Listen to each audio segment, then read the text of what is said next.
صحابی محفوظ ہوتا ہے۔ معصوم کا معنی یہ ہے اللہ نبی سے گناہ ہونے دیتا نہیں ہے۔ محفوظ کا معنی یہ ہے صحابی سے گناہ ہو جاتا ہے، اللہ اس کے نامہ اعمال میں باقی رہنے دیتا نہیں ہے۔ نبی معصوم ہے، اللہ نبی سے گناہ ہونے دیتا نہیں ہے۔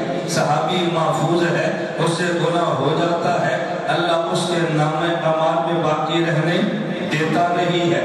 نبی معصوم ہے، میں نے معصوم کا ترجمہ یہ نہیں کیا، نبی وہ ہے جو گناہ سے بچتا ہے۔ میں نے معصوم کا ترجمہ کیا ہے، نبی وہ ہے جسے خدا گناہ سے بچاتا ہے۔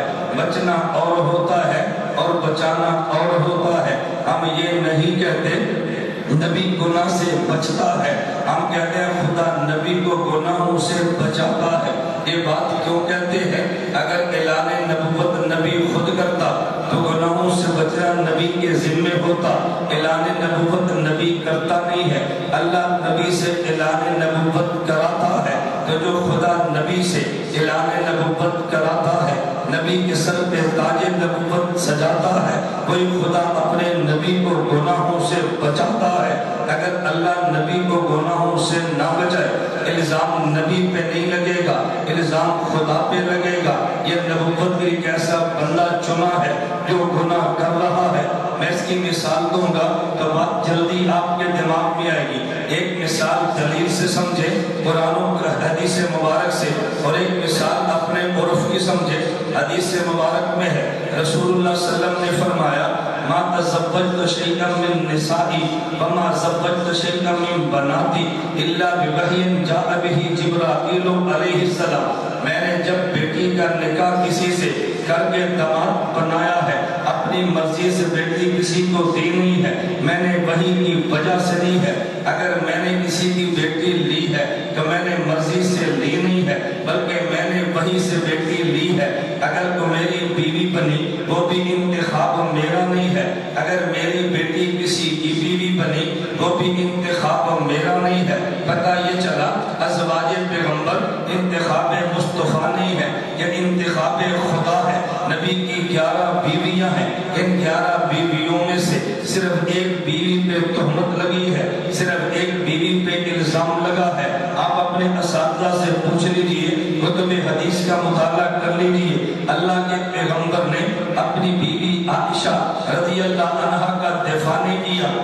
اللہ کے نبی نے حضرت عائشہ کی صفائی نہیں دی۔ تم جھوٹ بولتے ہو، میں عائشہ کو جانتا ہوں، تم جھوٹ بولتے ہو، میں عائشہ کے باپ کو جانتا ہوں، تم جھوٹ بولتے ہو، میں عائشہ کے خاندان کو جانتا ہوں، میں نے سوچ سمجھ کے نکاح کیا ہے۔ حضور نے یہ نہیں فرمایا، ادھر الزام لگا ہے، ادھر نبی خاموش ہے، مشورے جاری ہیں، صحابہ سے بات ہوتی ہے، گھر کی نگرانیوں سے جو صحابیات اور بانیاں ہیں بات ان سے بھی ہوتی ہے، لیکن نبی دفاع پر آئے نہیں ہے۔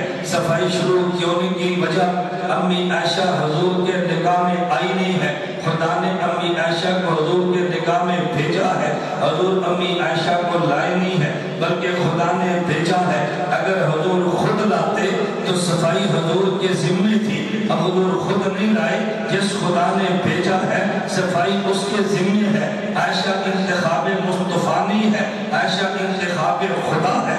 انتخاب مصطفیٰ کا دفاع حضور کے ذمہ تھا، کیونکہ انتخاب خدا ہے تو پھر دفاع خدا کرے۔ اللہ نے خود دفاع کیا ہے، حضور تو کرے، خود انتخاب کیا ہوتا تو پھر ہے نا۔ میں ذرا اس کی مثالیں دیتا ہوں، بات آپ کو سمجھ ہے۔ ایک مثال یہ سمجھو، اگر 3 سال کا بچہ ہے اور سردی میں باہر نکل جائے ننگے پاؤں، 3 سال کا بچہ ہے، گرمی میں دوپہر کو باہر نکل جائے ننگے پاؤں، لوگ اس بچے کو نہیں کہتے تجھے خیال نہیں آتا، اپنی صحت کی فکر نہیں کرتا، دیکھ تو گرمی میں ننگے پاؤں نکلا ہے۔ بچے کو کوئی نہیں کہتا، سارے بچے کی ماں کو کہتے ہیں، بچے کی ماں کو کہتے ہیں۔ میں اپنی پنجابی زبان میں کہوں تو کہتے ہیں تینوں جمن دا شوق ہے، نہیں سمجھے، تینوں جمن دا شوق ہے۔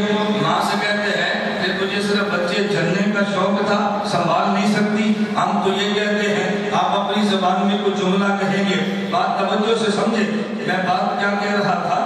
اگر یہ 3 سال کا بچہ گرمی میں ننگے پاؤں باہر آ جائے تو بچے پر اعتراض کوئی نہیں کرتا، اعتراض بچے کی ماں پہ کرتے ہیں کہ تو نے بچے کو سنبھالا کیوں نہیں ہے؟ بچے پہ اعتراض توجہ رکھیا، بچے پر اعتراض کیوں نہیں ہے؟ بچہ خود باہر آیا نہیں ہے، بچے کو ماں نے چنا ہے۔ اگر یہ پیدا خود ہوتا، اپنی حفاظت بچے کے ذمے ہے، خود پیدا ہوا نہیں ہے، اس کو ماں نے چنا ہے، تو جس ماں نے چنا ہے سردی اور گرمی سے بچانا اس ماں کے ذمے ہے۔ اگر نہ بچائے کہ الزام ماں پہ ہے، اس بچے پہ نہیں ہے۔ نبوت خدا نے دی ہے تو الزام نبی پہ لگے، دفاع نبی کے ذمے نہیں ہوتا، پھر دفاع خدا کے ذمے ہوتا ہے۔ اگر اعلان نبوت خود کیا ہوتا تو بچنا نبی کے ذمے تھا، نبی نے خود نہیں کیا۔ جس خدا نے تاج نبوت سجایا ہے اسی خدا نے نبی کو گناہوں سے بچایا۔